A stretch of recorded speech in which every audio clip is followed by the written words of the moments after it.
The following podcast is being brought to you by the Defy Life Podcast Network.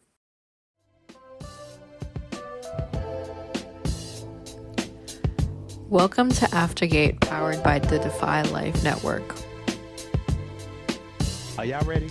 Aftergate is a podcast series highlighting Colgate alumni of color in their professional endeavors aftergate. Are y'all ready?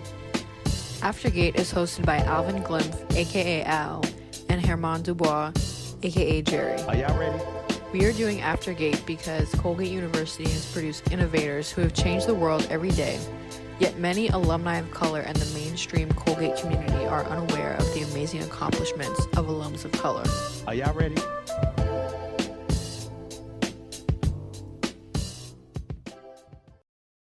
Welcome back to another episode of Aftergate. This is your boy Alvin Glimpf, co-host of Aftergate. This is season 2, and it has been just historic run of this podcast, and we're going to continue on that run as we are just bringing you amazing conversations after amazing conversations. We are batting 100% on that. Put Absolutely. My name on it, right? And I am here with my co-host, Mr. Herman Dubois. Herman, what's the deal, Jerry? How you doing, man? All is good, brother. All is good, despite a little Mother Nature turbulence. Still feeling blessed in the Sunshine State, and knowing that it's just the drill. It's just like what we used to do at Colgate. It's like when it's snowing, you got to get out and get your boots out and shovel. So here's a little different, but we're maintaining, still feeling blessed, and looking forward to tonight's show. Great to hear that you're safe, you and yours. This show will air several days after the aftermath of the hurricane, but please know we are in a spirit of prayer and thoughtfulness and sending all types of positive energy, and hope people are safe through all this hurricane. So all throughout Florida, and as it makes its way up the East Coast, know that Aftergate is sending all types of energy to the people who are in the midst of it, including my co-host. Thank you, brother. Thank you. How you doing? Yo, bro, holding it down, man. A beautiful day in Atlanta. We are in the path from what we are seeing in terms of the forecast, being hundreds of miles away from it hitting landfall.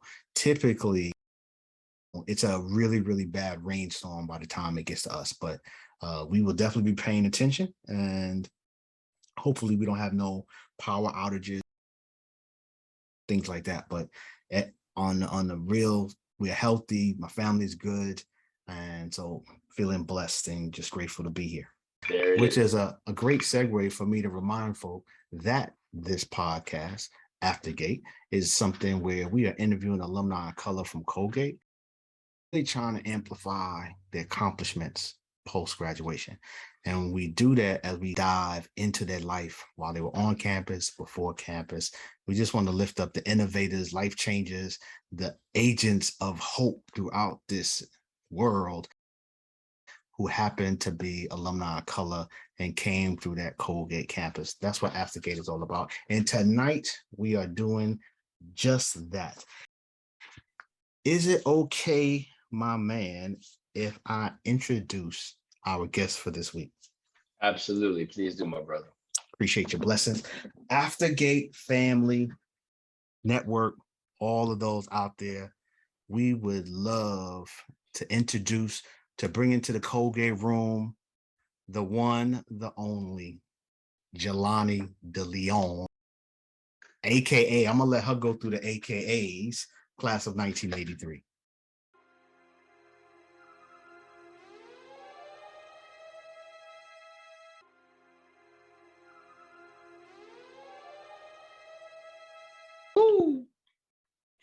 AKA Lisa, AKA Puffy, AKA Puffin Stuff, and the other one I'll leave out.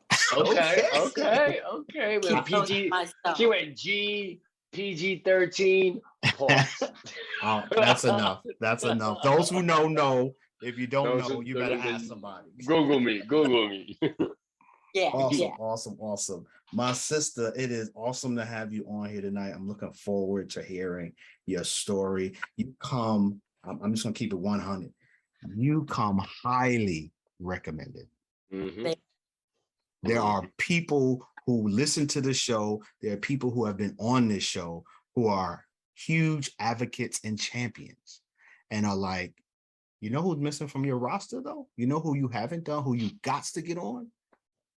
You need to make sure you talk to Jelani. Mhm. So Really? yes. Yeah, you got. I guess in millennial terms, you have followers. Okay, you have a followers of people who not just Yeah. recommend, but have reverence for the relationships with you, and that's a beautiful thing. That's a beautiful thing. So I'm looking That- forward to learning more about you and your story, post Colgate, during Colgate, pre Colgate, and so I can also gain a greater appreciation for the one, the only. Okay, so we'll circle back to that at the end of the discussion and see if you still feel the same way. We'll do. So before I get into what life was like, I'll, as always, love to have we crossed paths before. And I'm not sure we've actually been in the same space, but I do know I've heard your name as I was an early alum in the 90s. I remember hearing that name, De Leon. I know I've heard of you a long time ago, so that's good stuff. Yeah, I go back a ways. I'm Oh. sure it was a function, an alumni function at Yeah. some point where you Okay. were probably on campus and I was there as Okay. well. Okay. So let's keep talking because I'm coming back. But first, let's go here. So your class of 1983, Yes. you graduate high school 1979. Mhm. Where are you from? Born in Grenada, West Indies. Grew Okay. up in Brooklyn. Okay. Yeah. Went to high school in Queens, Beach Channel High School. Oh, Far Rock. Yes. Yes. We lived in Far Rockaway. Yes. Okay, so That's a now this podcast is- in and of itself. Yeah. I am. I'm born in Brooklyn, grew up in Queens, Rosedale. Have a cousin who graduated from Beach Channel, so What? very familiar with that high school, Far Rock. Mhm. So, but from your memory, your vantage point, take us back until that time, late 70s. What's life like? What do you remember about New York City? What do you remember about what's going on in the world? Paint that picture for us. How do you even hear about Colgate at Beach Channel? Well, it seems like there wasn't much going on at that time, or it could be that I was just so in my own world that I wasn't really aware. I don't recall any real tumultuous happenings. Time we were coming out of the 60s, and so things had kind of just melted out, I suppose. And then I was in Far Rockaway, so I was like blinded. Far Rockaway, for anybody who doesn't know, is a world unto itself. Honestly, the thought of living there at this point just baffles my mind. Like, how did I even do it? Can you give a little snapshot, just a quick Right. snapshot of what that is? Because I think it's relevant to understanding how we understand Hamilton, New York, right? So what's Far Rockaway for those? Even me, I'm from the Bronx and I know of it, but I don't know it. What's Far Rock like? Like exactly what it sounds, actually. That's exactly what it is. It's like a forgotten land. It became, and I don't know when this happened, I imagine probably in the 50s and 60s is when somebody decided that's where we should put all the housing projects and just folk out there so that they're seen, because that's what it is. It's a big rock and it's plastered with low-income housing projects. from Amen. one tip to the next. Oh, wow. And that's why I was waiting for you to tell it. I mean, we would visit him, his mother, in the project. Beach Channel was not an easy school. It was a very rough school when he's going there. He graduates probably in 84, 85. He's a little younger than you, but older than me. And I remember some of the stories of him going to Beach Channel. Yeah. And it was at one point considered a little bit more elite. I think because of where it was located and that they had this oceanography. And so it was considered one of the better schools. But I guess it that's was what they call magnet now, right? Before the term magnet school came to be. But it was rough. It had some serious characters there. But I managed to survive. Yeah. I was pretty quiet, low key. And I didn't learn about Colgate through any resources at each channel. I learned about Colgate because my uncle was working at Colgate, and he told my mom that I considered it as an option. I was admittedly not the sharpest student on the roster. And I was not academic at all. I was not one of those highly ambitious young people who knew what my trajectory was going to be. And, I had these goals in life, and far from it. I just kind of floundered my way through. And it's a miracle that I did through, to be honest. And I think it was probably just based on my innate intelligence that I managed to do anything that I did. Which, in hindsight means that I'm a pretty smart person. Lord knows I did not apply myself.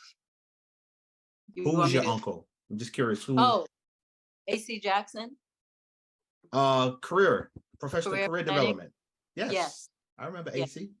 Yes. Okay. Yeah. So it was his suggestion. And so my mom said, why don't you apply to Colgate? Well, AC is there, and he can kind of look out for you. And so that's why I did it. It was either Colgate or NYU, because my mom was working at NYU Medical Center, and she was able to get tuition remission for her children. So my older brother and sister went to NYU, but I decided, okay, I'll go to Colgate. And what cinched it was when I went up for Subfrosh weekend. Subfrosh? Yes. Yeah, I know. Take you up there on the bus, and they just like roll out the carpet, and we had so much fun. Subfrosh weekend. And I was like, yes, I want to go to Colgate. Did anything about the academics, majors, study abroad, faculty, none of that. I had a good time. We had a serious party at the cultural center, and they took us roller skating. I think that was in Earlville. And we had the receptions and the tours, and it was a blast, even though it snowed in April. And that was current. So that should have been a red flag. Cardiac Hill should have been a red flag, but it wasn't. Right. And I ended up going to Colgate. I remember meeting Steve Redmond that week. Yes, a previous guest on Applegate. Yes, he was a Black. And so, yeah, that's how my decision was made as to what college I was going to attend, based on how much fun I had subfrosh. Let me just say this, and I'll let you go. I think I still to this day am wholeheartedly a believer that Subfrosh Weekend is the greatest marketing admissions tool that somebody on Colgate's campus came up with, because so many of us have that same story.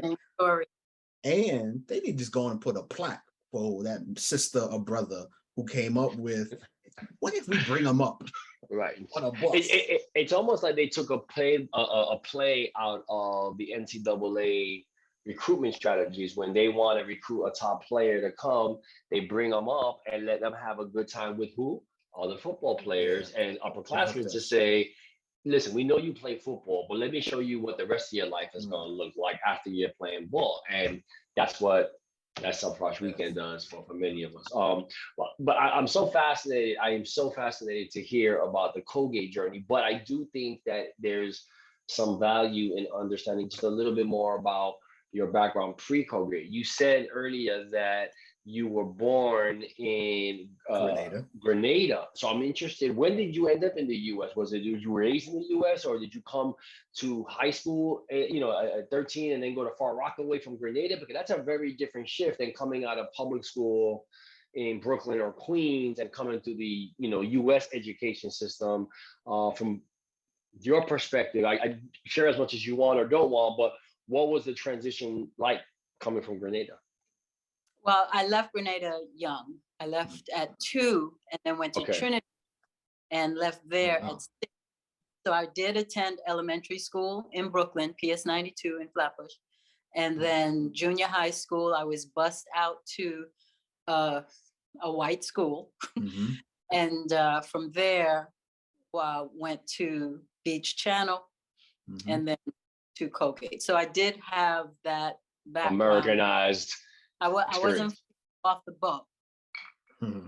Sure, absolutely. But I think that matters when we talk to a lot of guests who share some of their education influences coming out of the Caribbean, where they may have been less forgiving and just even more structured, where they felt like they weren't challenged because they came from such a rigid education system. And so that's, I always think, very interesting to how people then transition and cope with some of the Colgate challenges that are very different from some of us coming out of Bronx and Queens. So thank you for sharing that.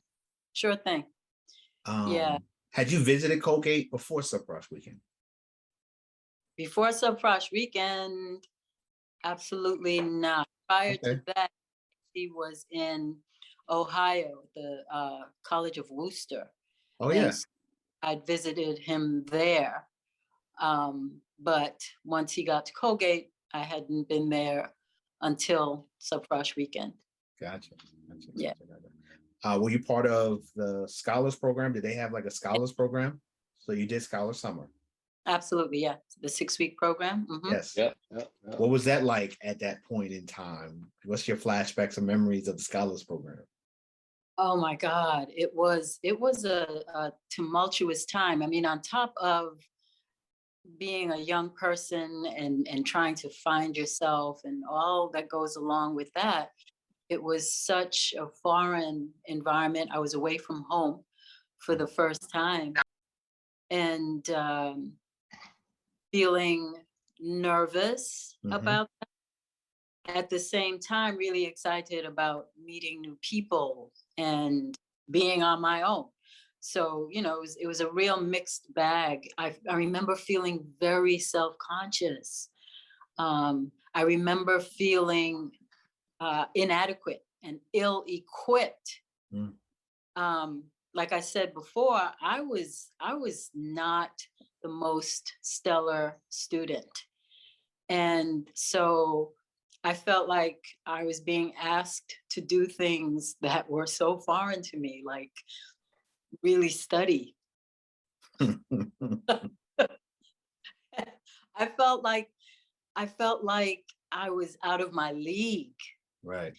So it made sense, right? The University Scholars Program made sense because it was probably for people like me. And me. Still, I think and this is all hindsight, right? As I reflect back to some of what I was feeling at the time, I felt really out of place. And so even though there were these support mechanisms in place, I wasn't comfortable going to Nacio or Jane, his wife, and saying what it was I was feeling and asking for guidance. because I probably didn't know that that's what I needed myself. Mm-hmm. So, I think if there was somebody there who was coming to me and presenting me with these notions of what it's like to be in the position I was in, that probably would have been helpful. But I was just one of many. So why would they do that? Right. Right. So I was just kind of fumbling through. I was having fun. Also, it was still fun. There were lots of parties at the cultural center. Right. And I love that. I was a bit of a social butterfly, so that part was cool. But academically, I was like, what the heck? What'd you major in? I ended up majoring in sociology and anthropology. I was one of those who came in pre-med and one biology class. I was like, nah, you can have that. Was. Are you Wow. kidding? I didn't even know what language they were speaking, and it wasn't even what do they call it? Anatomy of human. It was plant biology. Wow. Right. So I took the easier course. Still, it was a foreign language, and I was bottom line, I wasn't serious enough. I was not a serious student. I did not apply myself. I graduated from Colgate with books that I never even opened. Wow. And I marvel at the fact that I got out. Yeah. And they didn't kick me out. Like, how did they not kick me out? Like you said, you were a smart kid.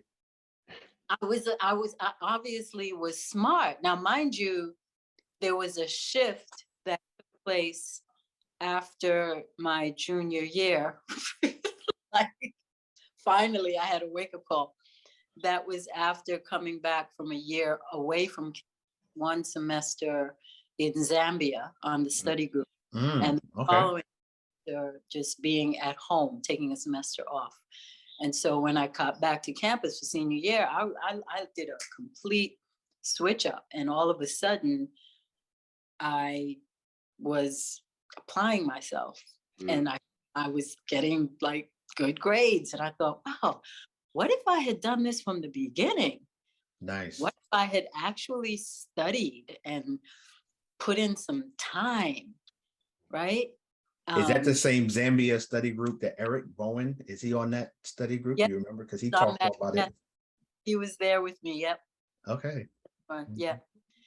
And it was amazing. And even in Zambia, I partied my butt off in Zambia. You were consistent. I was consistent. Okay. You can't say anything else about me. You can say, if I'm gonna excel, right. This is how I excel. From Far Rock to Hamilton to Zambia, it don't matter. I'm that one. Party animal. And then I make a call. I don't remember what year it was, but I remember being at a party at the cultural center and thinking, man, this party is so lame. And I had an epiphany, and I said, and this actually served me for the rest of my life until today. I said, you know what? I can't rely on other forces outside of me to have fun or to make the party fun. I have to bring the party with me. I have to carry it with me. And literally from that day on, that's what I started doing. And I was determined that every party I went to was going to be fun because I said so, not because the music was good or everybody else was dancing. And I was going to carry the party with me wherever I went. So if nothing else came out of Colgate, I did get that little gem. Well, I say if you can have fun at Colgate, you can have fun anywhere. Yeah. Oh yeah. But I think in light of what she's referencing, and I think it becomes part of just this Colgate experience, and we've testified to this with other guests in their own way. The lack of at Colgate fosters the creative innovator in all of us to say, well, I want to have this element of an experience, and it may not be, a whole perfect scenario, but I'm gonna create something, and if I know I'm lacking it or desiring it, Someone else there's is. gonna be other people that are probably feeling the same way. For sure. Where did you live? Where did you stay on campus? First year I was in Cutton, Okay. down the hill. Nice. Yep. By the gym. Then Brian or Bryant? Yeah, Brian. Which do you remember which building in Bryant? Park. Okay. And then I was in Newell. Apartments. Yeah. Shout out to Newell. I shared an apartment with Kyle Rose and Wayne Mackey. Look at that. That was an interesting experience. Okay. And then I was away for a year. So yeah, that was it. Cut Park and then Newell Apartments in junior year or senior. When you came back, right, to finish up. Yeah. Any extracurriculars while you were there? I was in Sojourners. I was in cultural dance troupe. I was a cheerleader for the basketball team. I think that was it. And then I worked, I had the work study jobs. I worked in the dining hall. I used to scoop ice cream and I hated it. Just for the record, Wayne Mackey, the NFL official Wayne Mackey. Yes, that Wayne Mackey. Okay. Yeah. I was actually, we had a Zoom group, not Zoom, WhatsApp chat group. Because there was a group of us from then. It was him, John Smith, Steve Brainerd, Roz Cason, Kyle Rose, Angie Logan. And we maintained contact. And so we were actually in a chat with him the day before he passed. Right, he passed away this year. Yeah, and it was really like earth-shattering and profound. He sent us a picture from his room at the Breakers. He was down at the Breakers in Miami because he had just promotion, and he sent this photograph. He was like, "Check me out. This is where I am. This is the view from my room." And the next day, wow. Yeah. So that was rough. That was very rough. Rest in peace, Brother Mac. Yes. My intuition tells me that you are a creative. When I think about your involvement in extracurricular, singing to dancing, am I accurate in that? Is that part of who you are? You are very, very accurate, very perceptive of you. Yes. And not so much that I continued with dancing or singing, although I still love doing both and I just do them on my own. But definitely a creative, designing spaces. So one of the things that I'm very involved in now is creating a health and wellness space in Grenada at family property that we have there. And so that's my other passion: health, wellness, fitness, nutrition. But I get to be creative in those areas as well. Absolutely. We're definitely going to explore that a little further in the second half of our discussion with you. When you reflect on your Colgate experience, what do you classify or acknowledge as your sort of accomplishments or highlights in any facet, like by your own definition? Because personally, what were some of the other things that maybe stand out for you? Right. So the thing that stands out for me the most, considering I was such a slacker of a student, is after my experience in Zambia, I became very politicized. And so when I got back to campus, I was known as a little militant. That's what they used to call me. So Eric and I got along really well, Eric Bone. Mhm. And I feel like I found my voice. And so I was more outspoken and more interested in the experience I was actually having at Colgate. Whereas before I was just kind of going through the motions. But now I became outspoken about what I saw as some issues affecting students of color on campus. And actually, I remember writing this speech, and it was for, I don't remember the exact occasion, something having to do with appreciation, recognizing faculty and staff of color. And I still have to speak, shockingly. But I read the speech, and I was a bit nervous because it wasn't exactly what they were hoping for. I think I was kind of calling out the faculty and staff to an extent. In essence, saying, yeah, you guys are here and it's great that you're here, but there's more that you could be doing. And, you know, I reflected on my experience in the first few years at Colgate and how traumatizing it was being in that environment, coming from a place like Brooklyn, and being an immigrant. It was so hard to find a place. And I found Colgate to be very unforgiving.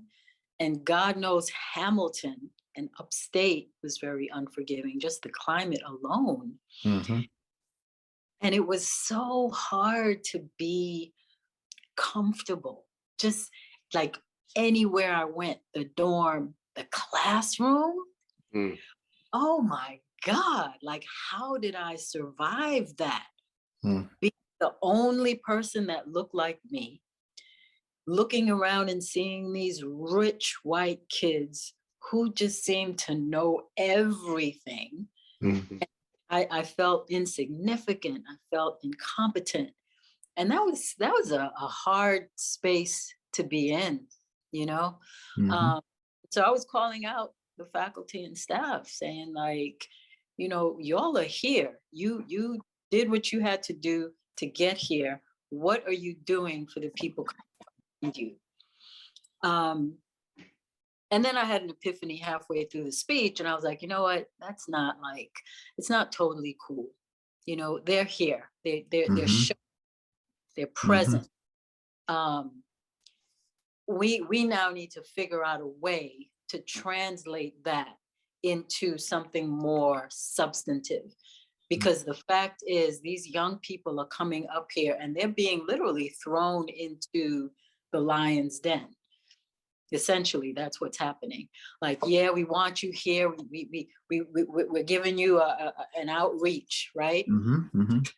But now get us here, and now what? So I'm curious from, as a woman, you're getting on campus. Colgate hasn't even had women on campus for a decade yet. Do you still feel that? Does it still feel like a campus that 10 years ago didn't have women on this campus? Do you have a sense of that at all at that time? That never entered my realm. That was not an issue for me at all. I was so absorbed with the race thing, feeling like a minority, whereas I never carried that with me, that sense of being a minority. That was not my back home, even though that might have been the reality in America. I wasn't living in that space until I got to Colgate. And like, that was a serious wake-up call.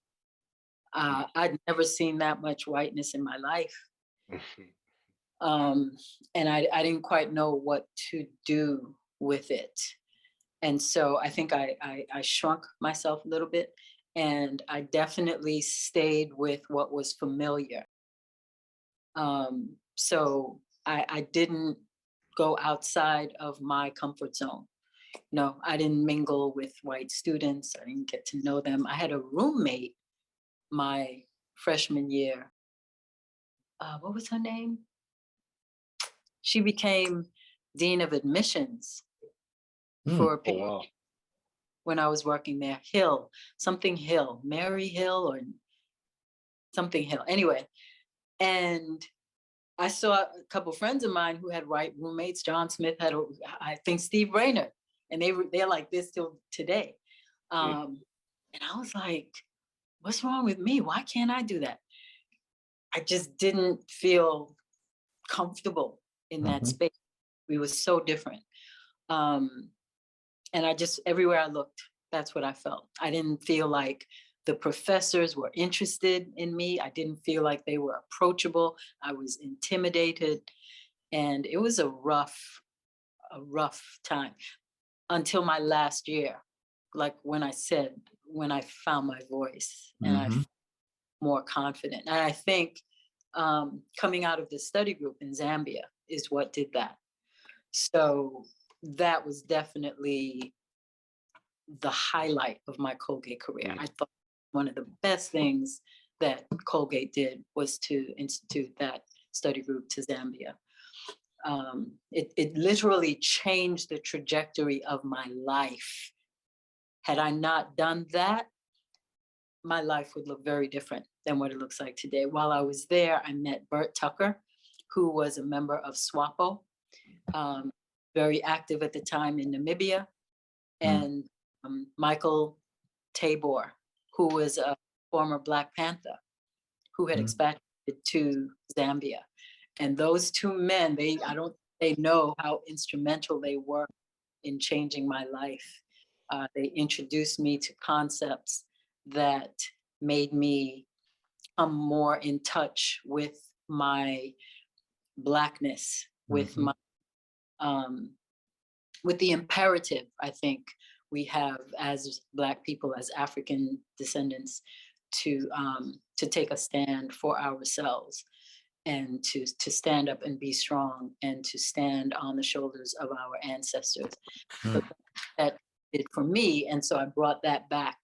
And while I was off campus for that semester after the study group, I was going up to Harlem to the First World Alliance, where people like Dr. Ben Buchanan and Jeffries and James Smalls and John Henry Clark, they were speaking. And so, my head just became full and rich. So by the time I got back to campus, my friends were like, damn, what?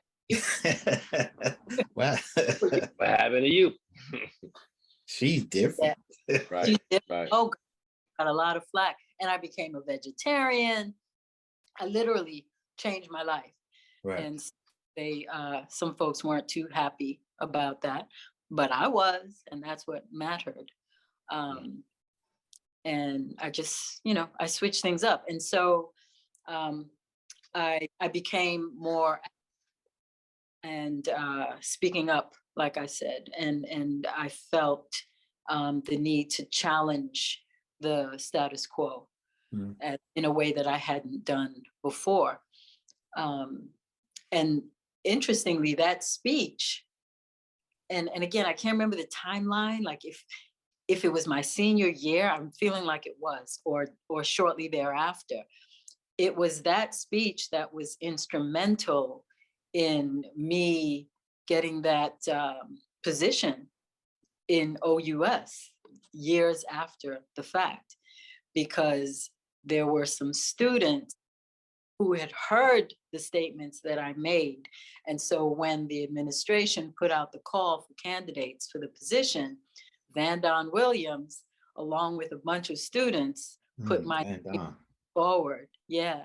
And they were advocating for me to get the position. So we're gonna pause right there, because when we come back in part 2 and we talk about your time after Colgate, I want to hear about that story. Yeah. But first, we'll take a break, show some love to our sponsor, and we'll be back after the break with Jelani De Leon. So this episode is sponsored by Hope Murals. Hope Murals is a nonprofit that provides adolescent youth with an interactive experience of creative expression via an urban arts platform that stimulates both mental and physical development. Please visit their website at www.hopemurals.org to learn more and find ways you can support the work they do.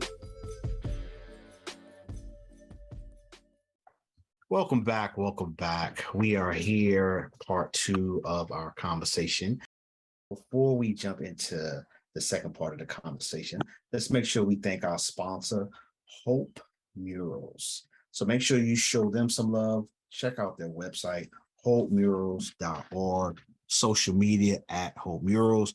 Show them some love, make a donation. If you're interested in being a sponsor, hit us up, aftergatepodcast@gmail.com. Also, show some love to our network, the Defy Life Network, at www.godefylife.com. Their motto is, if you are not defying life, what is your life about? Check them out. If you're interested in other dope podcasts besides Aftergate, they got a podcast hub, www.defylifepods.com. I'm going to pass the mic to my co-host. We're here with the legendary sister Jelani De Leon, class of '83, and honored to have the opportunity to hear her story and share it with the rest of our listeners. With that being said, we oftentimes hear in many of our dialogues with alumni of color that there's a common, for most, not all, but for most, there's this culture shock that occurs. There's this major transition that goes from where we came from to what Hamilton, New York, and Colgate is about. And I think that oftentimes, especially now in this sort of awakening of mental health and the importance of health and wellness and work-life balance, which I kind of feel it's always been there, but now it's just getting a certain degree of shine and attention that's aligned with the other awakenings that are happening across the country and social consciousness. Jelani, can you talk a little bit about sort of what that was like for you at Colgate? You mentioned already, the trip to Zambia kind of really transformed you in your thought process and your mindset, but talk a little bit more, go a little further into what is a sense of what is health and wellness for you like from when you started at Colgate versus now you're exiting and you're having this realization about self-worth and self-love and self-value and what that translates into like everyday life for you. Well, I've come to realize that is everything: self-love, self-care, health, wellness. That is the basis upon which everything else stems. And if that's not there, then it's going to be hard, if not impossible, to have anything else. And I wish that's something I knew when I was much younger. I think I got it at a relatively early age, and I'm so freaking grateful for that because it has served me so well. I cannot imagine if I continued on the trajectory I was on when I was a young student at Colgate. I don't know if I would be here now. And if I was, I don't know what I would be in. So I'm happy I got the message early. And it was something that really guided me during my work stint at Colgate, because I recalled my experience as a student, and it helped to inform me in terms of how I approached that position. So I tried to take a holistic approach with the students. So I was responsible during that time for curating the 6-week summer program that I attended and had such a great time at. And that was a really interesting experience, being on the other side of the fence. It was crazy, between dealing with the little comments from these little boys who just decided they were going to try to flirt with me, and trying to recall being in their position, being a teenager essentially, and navigating this new world. And I think I was close enough to them to be able to kind of straddle both sides.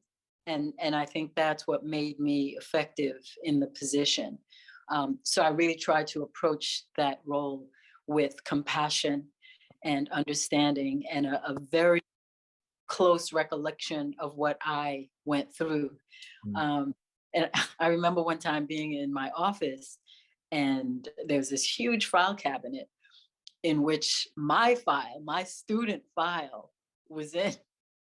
And I looked at my file and I thought, wow, how does someone have this opportunity, right? To see their own. This was my reality. Like, who knew there was a file, Right. a student file, once you graduated? There was a student file. Lo and behold, my file was in there. And so I looked at it, and I remember everything I saw, but I remember shaking my head like, damn. I'd have kicked me out. It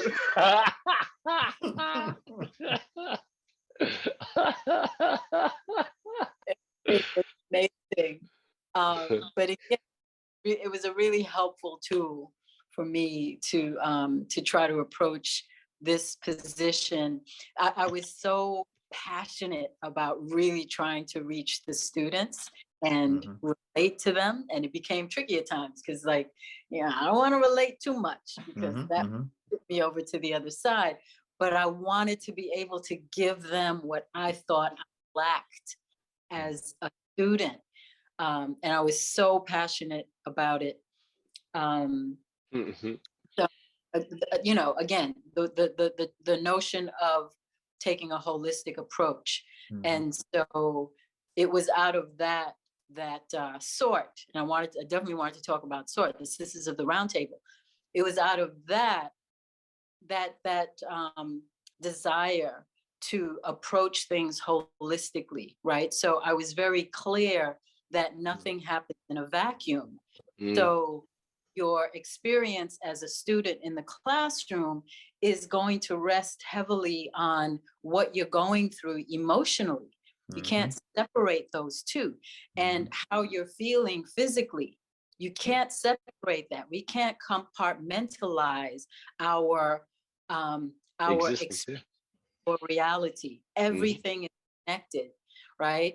And so that's how I try to approach things. So as students were coming into me to talk about and lament and complain about all these different things they were going through, and I was trying to keep up. My office was like a revolving door.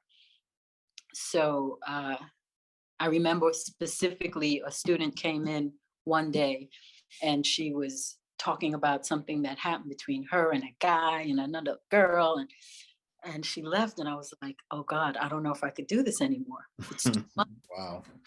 And so it was that day that I thought, I need to create a platform where these conversations can happen in a productive way, right? Because there was a lot of gossip, there was a lot of he say, she say, and I thought, this is not a wholesome way to approach things. And if it's happening in this particular situation, chances are it's happening in other situations. And I want to be someone who can initiate and facilitate more wholesome conversations, because this community is too small, right, for there to be that kind of disruptive and unhealthy dialogue happening behind closed doors.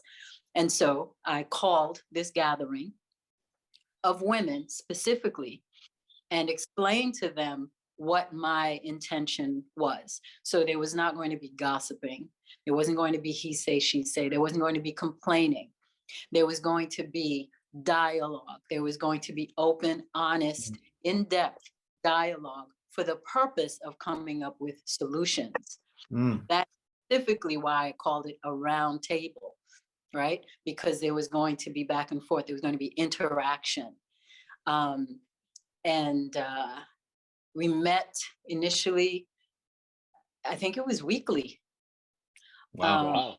Yeah, it was at La Casa Pan Latina Americana.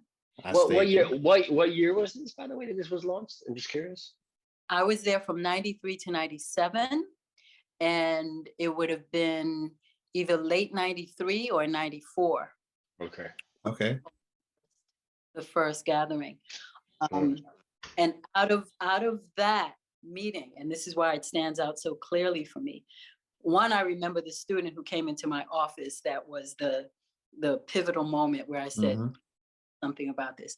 And then the other point that really stands out, there was a student, Michelle Alexandria, I'm sure you know her. Well, She would come to the meetings religiously with a notebook and a pen, and she literally would sit right in front of me. And one day she said, how do you do it? How do you do it? I want to be like you when I get older. You're so disciplined, and the way you exercise and the way you eat, how do you do it? And I said, you just do it. Just decide what your vision is, what life you see ahead of you, and you just do it. You then align your behavior to match that vision. That now is your road, right? You have to begin with the end in mind. Where do you want to end up? That is now your roadmap. The next day, Michelle stopped eating meat. No exaggeration. She began going to the gym. And by the time she graduated, it's like the rest is history, right? She became an athlete. She lightened her load emotionally. She changed her life. She graduated valedictorian, accepted to Harvard, Watson Fellowship. She changed her life that day. And when I tell you she was a different person, she was a different person. The Michelle Alexandria she became was not the same one that walked into that meeting that day. And she did it overnight. No exaggeration. And that was my vision for those meetings. I was so determined to create a space that would have a substantive impact, right?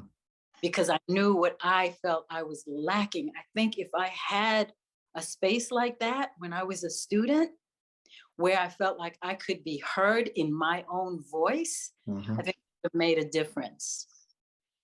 I got where I needed to get anyway, but it would have been helpful to have that.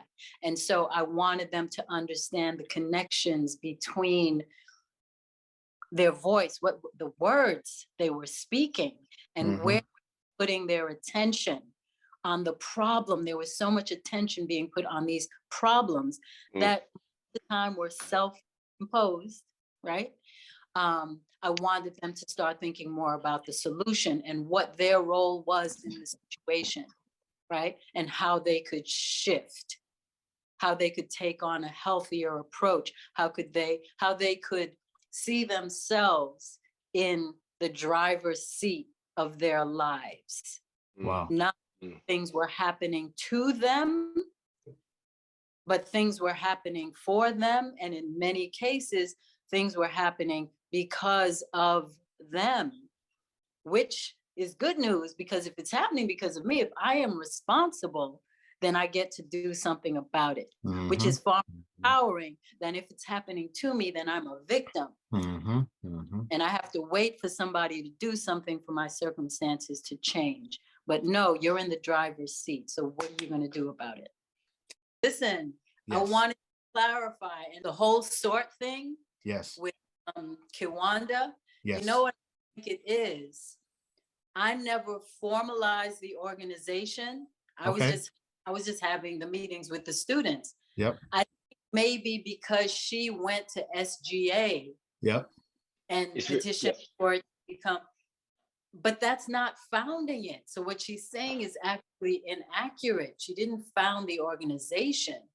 What she should be saying is she formalized it by going to SGA, which was a huge step. And I'm glad that she did that. But there is some inaccuracy in her statement by saying that she founded the organization. Absolutely. And I think the simple context of it is that she was the student leader at the time that the concept became a formal program, in essence, a student organization that received a charter by the Right. university. So it's a semantics, but correct. The terminology and the verbiage of which he is using, it's just it's like a mislabeling of the role. She So we did would not definitely found the organization. In fact, they invited me up a few years ago as the founder of SORT to acknowledge and give credit and the fact that it's still going on. you would And have there been was part of that. probably some guidance from some administrator or somebody on campus that said, hey, you guys could really get money, get resources to build on what foundation has already been started.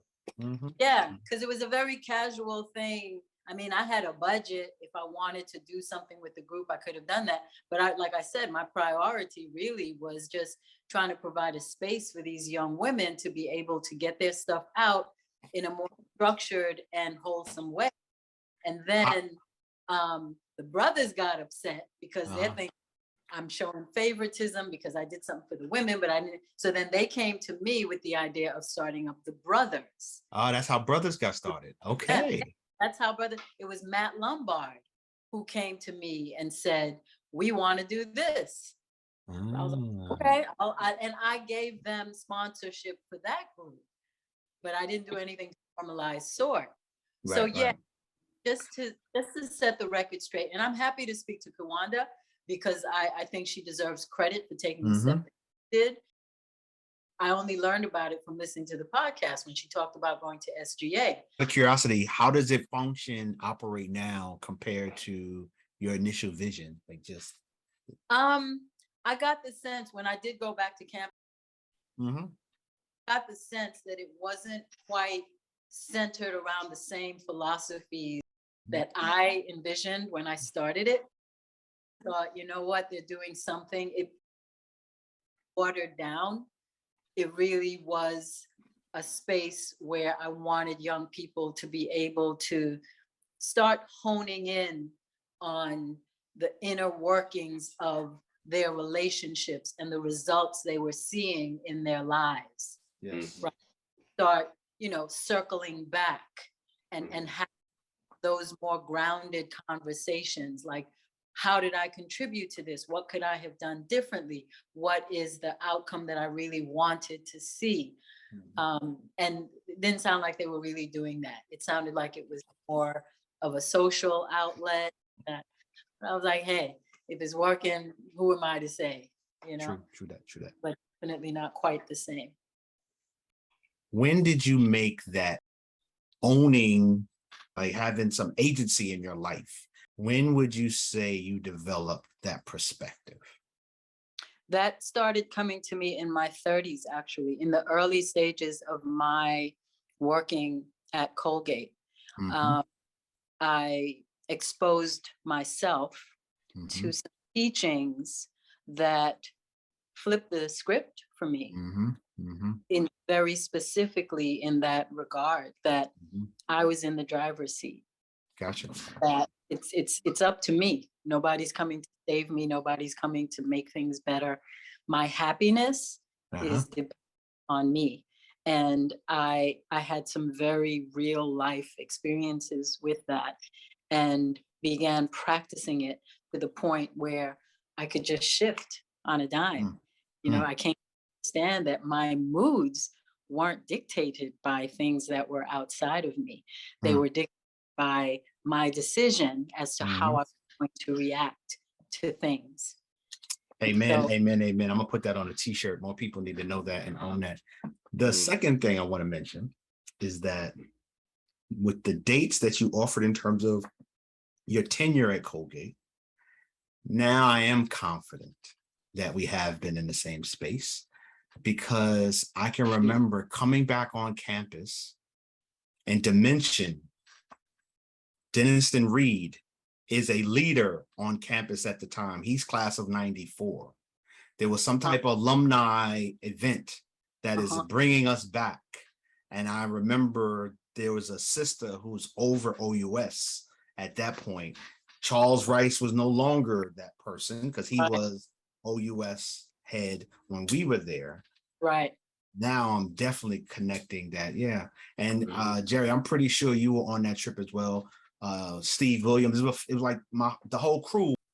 You were visiting. You were Mhm. there, just not necessarily recognizing or making the connecting the dots in a more direct way. Yes, yes. Yeah, it's inevitable that that would have been the case. Walk us through what your life is like after Colgate. So you graduate in 1983. Hmm. Where do you go from there? What are some of the stops before you get to Colgate's campus, after Colgate's campus? Just give us a sense of your life from then until now. Sure. I went to um, a daycare center and got a part-time job as some kind of an assistant. I then went to Columbia University and was in the engineering department as Mm, some kind of an office administration person. mhm. Then went to Barnard College Mm, with the EOP program okay. as a counselor. Left there because I then got married, got pregnant, and went to have the baby. Took some time, maybe I think I was off for about a year, and then ended up going to work as a teacher at the Board of Education, Mm, elementary school teacher, and did that for 4 years and came to realize that I couldn't do it anymore because I might have ended up in jail because I was going to hurt somebody's child. So I voluntarily removed myself from the premises. I was nervous because I didn't know what I was going to. Here I am, new baby, unemployed. What am I going to do? And it was at that time that Van Don Williams reached out to me and said, "You know what? They're looking for an interim person to run the summer program, and I mm. want to put your name in." I was like, "Are you kidding me? I was such a slacker at Colgate. They don't want me back there." And the students got up in arms because, again, somebody, and I don't know who or how, somebody remembered these words, and they were advocating for me. It was, Oh yeah. Okay. yeah. So they brought us up for interviews, and I had no sense whatsoever that these people going to choose me, but the students were like, "Experience, schmerience. We want her. Right. We Right. want her," because they had a sense that I was going to be relatable, that I was going to be on their side. Um, and that's how I got the position. For the summer, it was supposed to be just for the 6-week summer program. And then they were going to conduct a nationwide search. Mhm. And they didn't get that off the ground quickly enough. So they asked if I could just come back for the fall semester. And I'm thinking, yo, I ain't got a job. So yeah, I'll come back.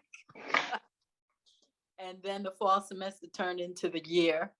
And then the year turned into 4 years. They said they're not going to do the search, that they would invite me to just stay on. And that literally was my trajectory after Colgate. I did not have a plan, didn't know what I wanted to do, had no ideas what I could do with a SOAN degree. So it really was just in divine order that I Mhm. ended up there. And from Colgate, I left in 97. I came back to New York, but I went to Pace University in Westchester, Very Pleasantville, close. Hmm. and had a similar role, um, supportive services type position. Mhm. I was miserable um, because the students there did not look like me. And I did not want to do the people's work because I was not interested. I was invested in it.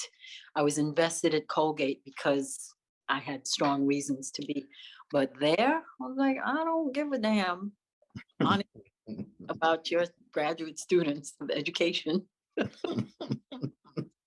Mhm. I probably shouldn't be saying that. So that didn't last long. And then I went to a not-for-profit in Westchester, working with a woman who was insane. And while I was invested in that position because I was working with students of color, she was a lunatic. And so that didn't last long. So I was fired from that position as well as a position at Pace. And that's when I knew I had come full circle, because I was not a good student and I was not a great employee either. I had every intention that somebody would wake up one day at Colgate and say, "Why is she here? She needs to go." But that didn't happen. I lasted 4 years and I left on good accord. But my last 2 jobs, I was fired. And I knew I had come to the end of my rope. I did not like working for people. I was never a good employee. Why I did well at Colgate was because I wasn't constrained by schedule. I didn't have to be there at 9 and leave at 5, an hour for lunch. I did what I wanted and I got the job done. And so when they fired me from the last job, I said, "Thank you, thank you, thank you." And I then opened my own business, which was Cafe Kai. It was an organic juice bar and cafe in section of Brooklyn on Smith Street. And I did that for 5 years, I think. And I loved it. I was passionate. It was a dream come true. I was in my element, doing what I loved, doing what I was passionate about, preparing, selling healthy foods and juices. And I never worked that hard in my life. So I learned that the issue wasn't that I didn't want to work. The issue is that I had a hard time working for someone else and being told what I needed to do and when and how. But I then closed that because it was a lot of work. It was a lot of work. It was 24/7, 365, and I sacrificed pretty much everything else in my life. So after 5 years, I closed, and then I started going to the gym, and I became a gym rat. And that was the last job I had. I spent the next probably 8 years like going to the gym every day, 2-3 hours a day, just working out. And you know, I have a couple rental properties, and my mom has some properties in Brooklyn. So I just manage the properties, and that continues to be how I sustain myself till this day. And we'll be transitioning to living in Grenada half of the year and living here in Brooklyn. Can you talk? Wow. I mean, that is amazing. But you left me like, wait, we transition Grenada health and wellness. So elaborate a little bit more. Give us what is the and I loved what you said earlier. You know, if you align your behavior with your vision, then that gives you the blueprint of how you have to live. So please give us this ongoing vision for the health and wellness and expansion to this dual residence in, I guess Brooklyn and Grenada. Is that what it would be? Brooklyn and Grenada, yes. Okay. I don't remember which job it was, but I had several jobs where I had to get on a train and go into Manhattan, and it was cold outside, and all I could think of was I would so much rather be sitting under a mango tree right now. Mango. Why am I on this train? It's like 20 degrees outside. This is inhumane treatment. And I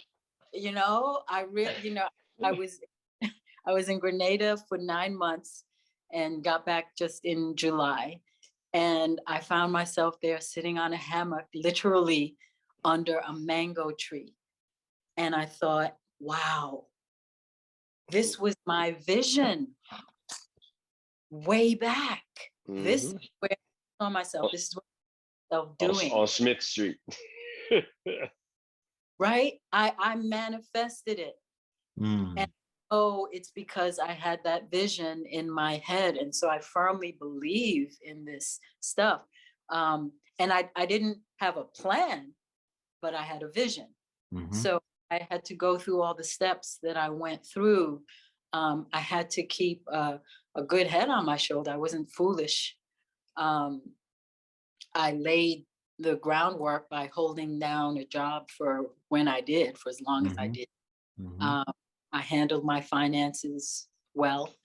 I got my first property when I was working at Colgate. I bought it sight unseen in Bed-Stuy when nobody else wanted it because it needed a lot of work. Mhm.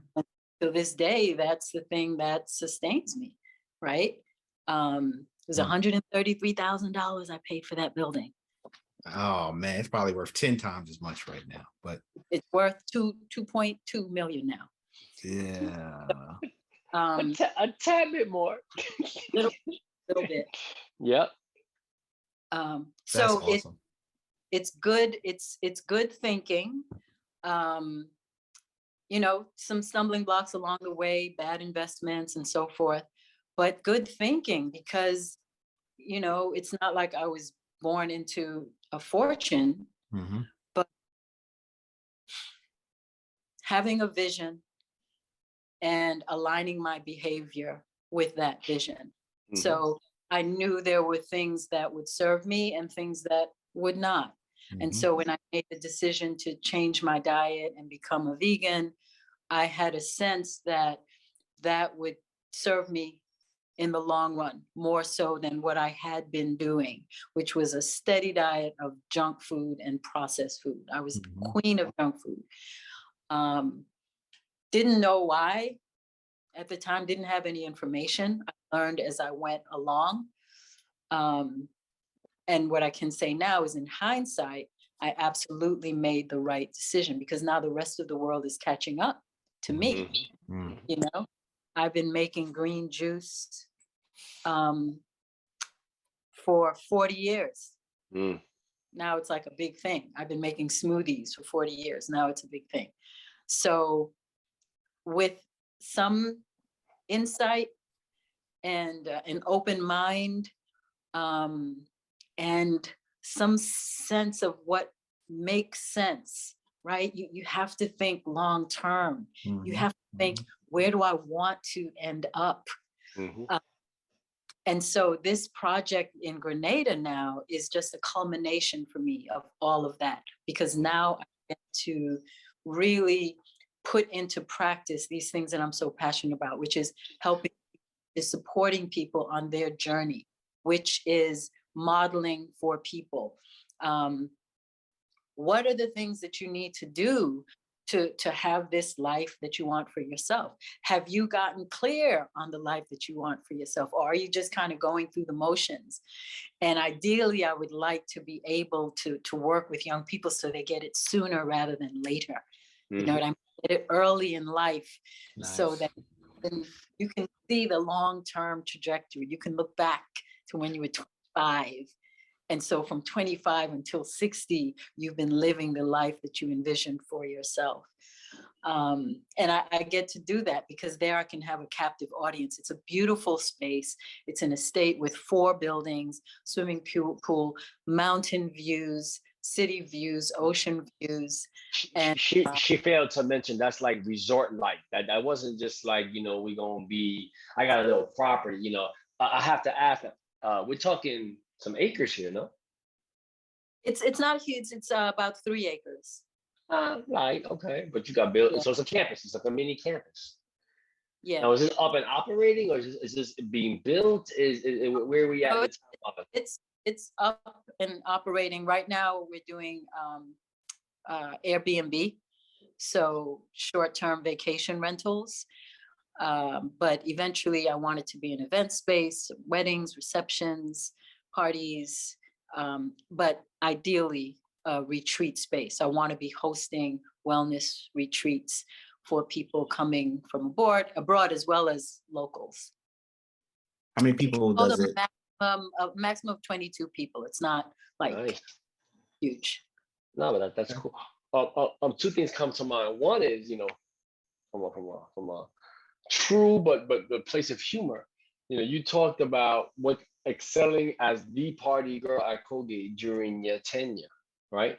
Now, if we put the PhD onto that, you're now creating a festive environment for others to come and become more in tune with oneself, which to me celebrates happiness and a good time and positive energy that has now just matured as a way of life, not so much as an experience you just have while you on the rat race of life, and then you pause, go to party, and then get back on the wheel. So I applaud you on that, because that is your gift and talent, despite what it may have looked like as an undergrad and versus what it has become. And secondly, you said, I think you kind of answered it, but I want to get clarity. You said you would eventually like to put together some programming that creates that retreat space for that mental health and wellness and physical experience. Thus far, it's more just currently, like you said, Airbnb, an opportunity for people to come and get away, so to speak. Okay. Yeah, correct. I definitely want to. I think Alvin and I can speak for Alvin. Just need to know, like, when is a good time of the year to book a trip to Grenada and why? In addition to the experience there, as we've learned about other festive times in certain countries, aka we had an extensive discussion about what's Carnival like in Trinidad versus Carnival like in other parts of the world, in the U.S. And so if there's a peak time of a time to be in Grenada, or a time you would highly recommend, so this is an amazing time to be here. We offer this plus what's going on the countryside. When would that be? It's kind of tricky. My personal preference is to be there in the wintertime, because the temperatures are not quite as brutal.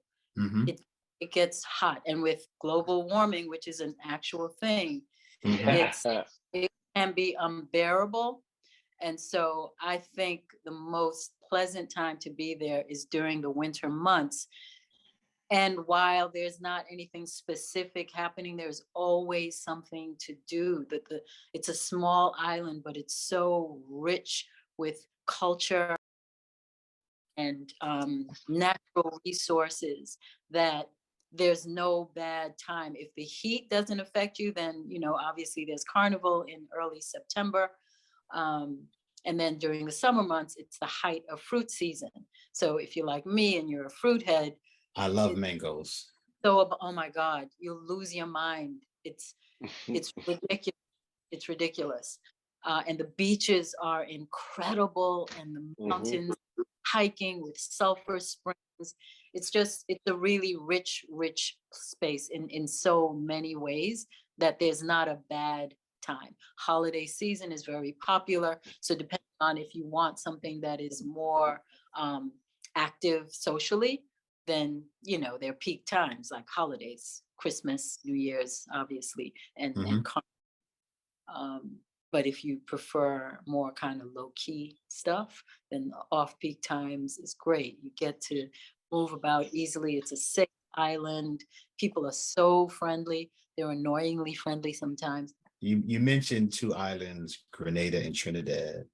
And growing up in Queens, my next door neighbor, the Mr. was from Grenada. Oh, yeah. And his wife was from Trinidad. Wow. So familiar with that culture. And she's, rest in peace, turned me on to calypso and soca. Like, that was her thing. She loved to dance in her basement. And I had never heard of the Mighty Sparrow. Was her favorite artist. So first, let me, as we get, close to wrap up, two things. One, in our pre-show conversation, I'm tickled that you said you was going to be on the 40-minute side of the shows, right? So just, like I told you, yeah, all right, we'll see. But people get on the Aftergate show and it takes a little longer sometimes.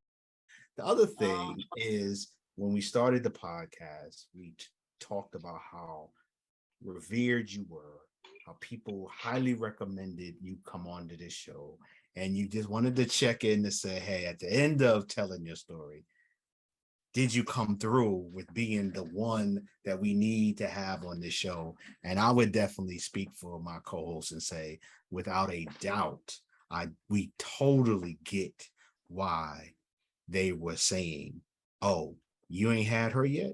She needs to be telling her story as well. So well done. Well done in terms of what you've done, my sister. We are really looking forward to continuing to stay connected. And the whole reason we do Aftergate, not just to learn about you, but really to leverage who we are and support the visions, initiatives, things that we got going on in this. That day, I listened to the segments that you sent me, and I feel like I've been missing out because they were so rich. I gained so much insight and a huge additional appreciation for the Colgate experience, the potential therein, what phenomenal people are coming out of that environment. I mean, I was blown away. And so I want to say that you guys are providing such an incredible service. And I'm so humbled to be a part of that circle now, but really a huge shout out and loads of appreciation for what you're doing. It's phenomenal. And I'm going to tell my folk, because I know some people who I think you should have, and they should know about what you're doing. Really, like, high fives many times, you guys. Yeah. Right back at you. Is there anything else you would like to put out there of things that you might want them to know of, support, reach out to you? Well, there's one other thing, actually, besides Sankofa Sanctuary, which is the name of the space Grenada. Sankofa, return to the source and fetch it so that you can go forward, enhanced and enlightened. No doubt. Yes. Sankofa Sanctuary, here we go. Come on. I gotta pause.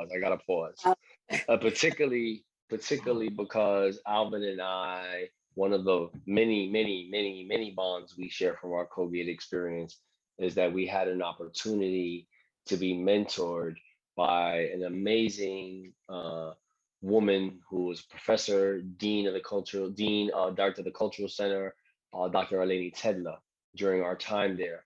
And she introduced us to the Sankofa way and the Nguzu Saba and Dr. Kwana Karenga and going to temple and this was all in addition to just the regular Colgate experience. And the fact that you had deemed this space, the Sankofa Sanctuary, is just affirmation, which that was the first woman that talked to me about affirmations and what that was about. And this idea, and I was just so out of touch with what she was trying to really do. And to your point, it's taking years later to for that seed that she planted in us to blossom in such a way that allows us to have these experiences with sisters like yourself. So I'm not alone. Dope name. So was Dr. Tedler there when you were working? Was she still there? Oh yeah, she was a part of my survival. Amen. Just all of our survivors. So we share that. She was phenomenal. As you reference people in Zambia who changed your world, changed how you saw your place in this world and your sense of now I need to be excellent. I need to show up differently because of the people who have come behind me, before me. Dr. Tedler was that for us. And she was the one that said, hey, fellas, yeah, y'all have a lot of potential. Y'all doing some really cool stuff, sort of. But let me help you focus that power, that energy individually and collectively. So, okay, so Sankofa Sanctuary. Sorry about that. Anything else? You were going to say something else besides. So my daughter, Kai, opened a lifestyle concept store in Bed-Stuy back Hey, in word. 2014. It's called Sincerely Tommy because it's on Tompkins Avenue, and she wanted to pay homage to the neighborhood that she grew up in.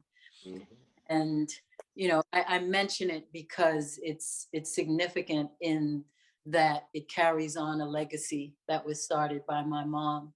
And I feel I took the reins, and now she's taking the reins because she has helped to transform this neighborhood with Sincerely Tommy.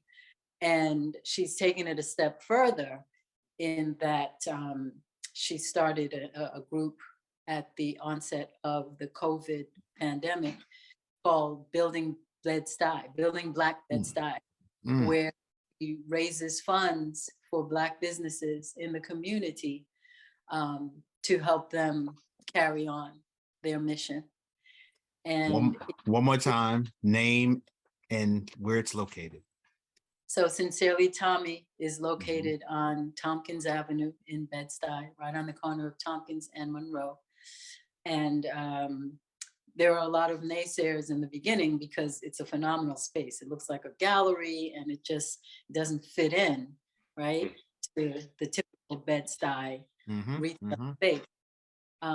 But because of the space, many others have opened up along that strip. And now Tompkins Avenue is a destination, right? And Sincerely Tommy was the first space, and many others followed. And so another example of what intention and vision can do, the transformation, the legacy, the affecting lives. And she's carrying on the example that was set by my mom and by me. And now she's doing it. She has a son, my grandson, the light of my life. Don't get me started on my grandson. Blessings. But I think it's significant to mention, I think it serves as an excellent example and role model. She wasn't 30 yet when she opened the store. Wow. And she has since been in practically every major fashion magazine, New York Times, Time Out, Time Magazine. I mean, it's phenomenal what she has created. And it's confirmation for me that even though I was such a slacker academically, there's still so much good, so much power that can come out of intention and having a vision and living your life right. Amen. So Aftergate listeners, especially my folk up in New York, Jersey, the tri-state area, make sure you go through, show some love to the spot. Mention Aftergate, Colgate. When you go in, make sure you show them some love. Tell them y'all from with the Colgate connection, Al and Jerry sent you. And your daughter's name again? Kai. Kai. K-A-I. Kai. Yeah.